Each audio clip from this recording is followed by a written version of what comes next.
ఈ కీర్తన భక్తుడైన దావీదు రాసినటువంటి కీర్తన. ఈ కీర్తనలో దావీదు ప్రారంభంలో పలుకుతున్న మాటను మనం ఆలోచన చేస్తే, యెహోవా శరణజొచ్చి ఉన్నాను అని అంటున్నాడు. ఇప్పుడు దావీదు ఎక్కడున్నాడు అని అంటే దేవుని దగ్గర ఉన్నాడు, దేవుని పాదాల దగ్గర ఉన్నాడు, దేవుని సన్నిధిలో ఉన్నాడు, దేవునికి మొర్ర పెడతా ఉన్నాడు. అయితే దావీదుకి కొన్ని మాటలు వినబడతా ఉన్నాయి. దావీదుకి కొన్ని యొక్క ప్రక్కన ఉన్నటువంటి వ్యక్తుల యొక్క మాటలు కొన్ని వినబడతా ఉన్నాయి. దావీదైతే దేవుని శరణజొచ్చి ఉన్నాడు, కానీ దేవుని శరణజొచ్చి రావడానికి ముందుగా కొన్ని మాటలు వినబడతా ఉన్నాయి.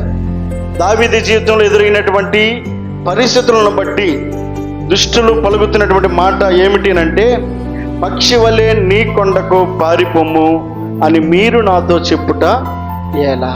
సమస్యలో ఉన్నావు కదా, కష్టంలో ఉన్నావు కదా, కన్నీటిలో ఉన్నావు కదా, నీవు నీ కొండకు పారిపోము అని సలహా ఇస్తా ఉన్నా. ఇక నీ దేవుడు నిన్ను కాపాడలేడు, నీ దేవుడు నీ పక్షాన లేడు, నీ దేవుడు నిన్ను పట్టించుకోడు. కాబట్టి నీవు ఎందుకు ఆయన శరణజొచ్చి ఉంటావు? నువ్వెందుకు ఆయన పాదాల దగ్గర ఉంటావు? నువ్వెందుకు ఆయనకు మొర్ర పెడతా ఉంటావు?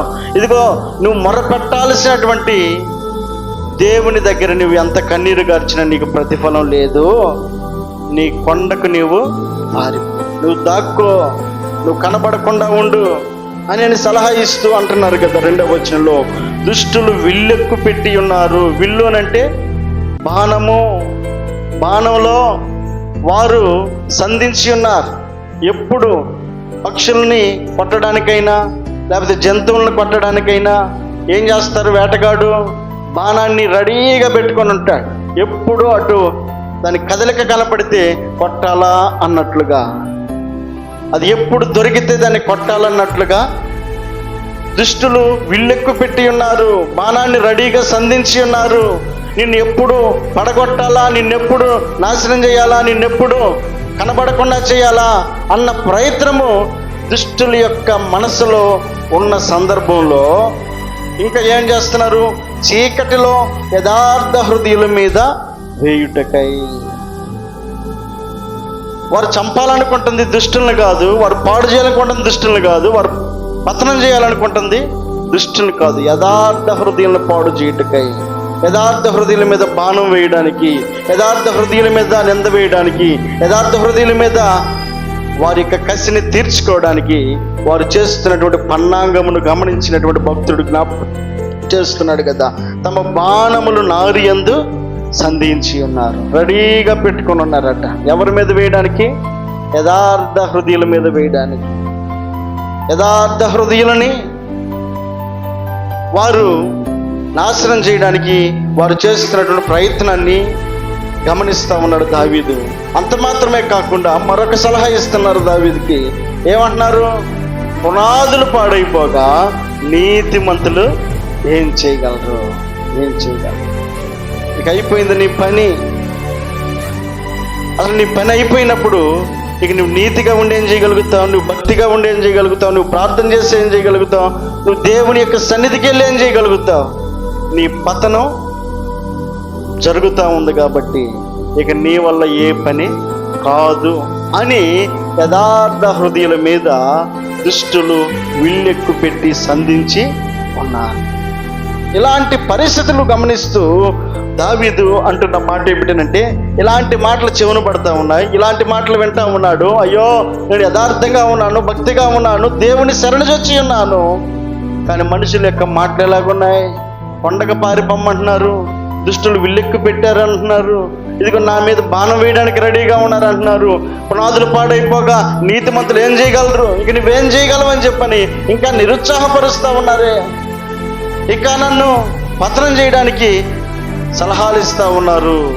కాబట్టి వాక్యంలో దావీదుకున్నటువంటి గురి ఏంటి అని అంటే, దేవుని మీద ఉన్నటువంటి ఆలోచన భక్తుడు ఎరిగి ఉన్నాడు. 4వ వచనంలో అంటాడు కదా, యెహోవా తన పరిశుద్ధాలయంలో ఉన్నాడు, యెహోవా సింహాసనం ఆకాశమందున్నది, ఆయన నరులను కన్నులారా చూచుచున్నాడు. తన కనుదృష్టి చేత ఆయన వారిని పరిశీలించుచున్నాడు. యెహోవా నీతిమంతులను పరిశీలించును, దుష్టుల బలాత్కార శక్తులను ఆయనకు అసహ్యులు. దుష్టుల మీద ఆయన ఉరులను కురిపించును, అగ్నిగంధకమును వడగాలియు వారికి పానీయ భాగములు. యెహోవా నీతిమంతుడు, ఆయన నీతిని ప్రేమించువాడు. యథార్థవంతులు ఆయన ముఖ దర్శనము. దావీదు తనకు తానుగా ధైర్యం తెచ్చుకుంటున్నాడు, తనకు తానుగా పురికొల్పుకుంటా ఉన్నాడు, తనకు తానుగా దేవుని మీద ఇంకా బలపడతా ఉన్నాడు. మనుషుల యొక్క మాటలు పునాదులు పాడైపోయినాయి అంటున్నారు, దుష్టులు విల్లెక్కి పెట్టారు అంటున్నారు, నీతిమంతులు ఏం చేయగలుగుతారని చెప్పని ప్రశ్న చేస్తూ ఉన్నారు. కానీ దావీదు అంటాడు, ఇదిగో యెహోవా పరిశుద్ధాలయమందు ఉన్నాడు, ఆయన ఆకాశం మందు ఆయన కన్నులారా చూస్తూ ఉన్నాడు. నీతిమంతులను ఆయన పరిశీలన చేస్తూ ఉన్నాడు. నీతిమంతుల పరిశీలనలో దేవుణ్ణి గమనిస్తూ ఉన్నాడు. కాబట్టి చివరికి కలిగే ప్రతిఫలాన్ని కూడా భక్తుడు ఎరిగి ఉన్నాడు. ఏమంటాడు? దుష్టుల మీద ఆయన ఉరులను కురిపించును. ఆయన నీతిమంతులను ఏమి చేయడు. నీతిమంతులను ఆయన ఎన్నడూ కూడా విడిచిపెట్టేవాడు కాదు. ఒకవేళ అనుకోవచ్చు, నీ కొండకు పారిపోమ్మని వారు అనుకోవచ్చు, నీ పని అయిపోయిందని వారు అనుకోవచ్చు,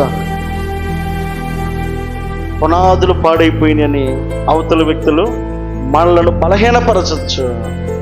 కానీ దేవుని వాక్యంలో దావీదు బలపడతా ఉన్నాడు. యెహోవా పరిశుద్ధాలయమందు ఉన్నాడు, ఆయన ఆకాశం మందు ఉన్నాడు. కాబట్టి ఆయన అంటాడు కదా, తన ఆలోచనలో ఆయన నరులను కన్నులారా చూచుచున్నాడు, తన కన్ను దృష్టి చేత ఆయన వారిని పరిశీలిస్తూ ఉన్నాడు. ఆయన పరిశీలనలో మనం ఉన్నప్పుడు, మనం నీతిమంతులం అయి ఉంటే, మన భక్తిపరులం అయి ఉంటే, మన యథార్థవంతులం అయి ఉంటే, మన దేవుని మీద ఆధారపడిన వారం అయి ఉంటే, ఆయన శరణజొచ్చిన వారం అయి ఉంటే కలిగే ప్రతిఫలం ఏంటి అంటే, యెహోవా నీతిమంతుడు, ఆయన నీతినే ప్రేమిస్తాడు. అనేక రకాల మాటల చెవును పడవచ్చు. మన గమ్యం ఎటువైపు ఉంది, మన గురి ఎటువైపు ఉంది, మన ఆశ ఎటువైపు ఉంది, మన ఆలోచనలు ఎటువైపు ఉన్నాయి, ఇది పరిశీలనలో మనం గమనించగలిగినట్లయితే మనుషులకు అర్థం కాకపోవచ్చు. మహోన్నతుడైన దేవుని యొక్క సహాయము ఆయన తగిన కాలంలో మనకు అందించి నడిపించగలిగిన వాడై ఉన్నాడు. కళ్ళు మూసుకుందా,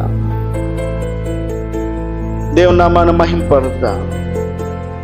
నిరుత్సాహపరచబడినటువంటి దావీదు జీవితంలో దావీదు దేవుని మీద ఆధారపడతా ఉన్నాడు.